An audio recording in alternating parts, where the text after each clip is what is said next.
The Lamidi Apapa-led Labour Party has commended President Asiwaju Bola Ahmed Tinubu for the current reforms and probe at critical sectors of the nation's economy.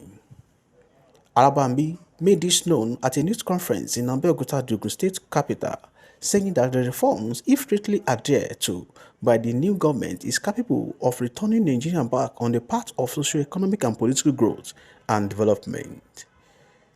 Apampa, however, reiterated the resolve of the party to criticize the ruling party where necessary and when it is obvious that the Bola Ahmed-led federal government is taking Nigerians for a ride. Speaking on the current face-off between the two factions of the Labour Party, Apampa criticized the Julius Abure-led Labour Party for its current stand on some of the steps of the federal government. We will condemn it rightly when necessary as an opposition political party. Gentlemen of the press, Labour Party attention has been drawn to a statement credited to Peter Obi Abure-led faction of Labour Party spokesperson Obiorah, where he irresponsibly claimed that the suspension approved by the President and Commander-in-Chief of Armed Forces of the Federal Government of Nigeria, Asiwaju Bola Ahmed Tinubu, is unconstitutional, vindictive, and not in good taste. Peter Obi faction, out of deliberate falsehood and ignorance, even accused the new Chief of Staff to the President, Right Honorable Femi Gbajabiamila, of complicity for not speaking up since he is now with the government. Labour Party under Alhaji Lamidi Apapa led National Working Committee, which is to remind Peter Obi, who is now the unofficial leader of the separative movement, IPOB, recruited and perfectly hidden under the legally constituted and FCT High Court to restrain Labour Party,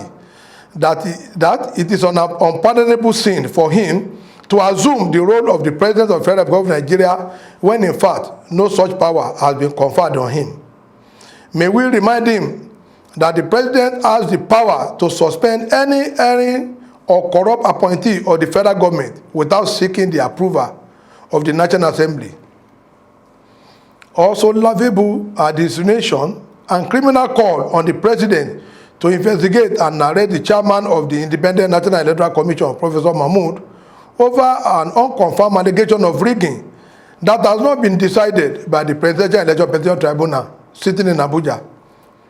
and the jurisdiction of which this group of separatists led by Mr. Peter Obi and Abure has even submitted themselves to.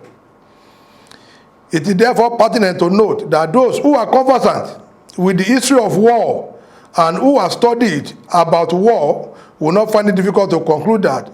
this type of irresponsible outburst normally comes from Nigeria's enemy, with a ploy to initiate a second civil war against the unity and the people of the Federal Republic of Nigeria. The outburst of Obiorah on behalf of Abure-led triple bigot, therefore, is a call for the entrenchment of corruption and terrorism. Or how will Abure and Obi convince Nigeria that while Nigeria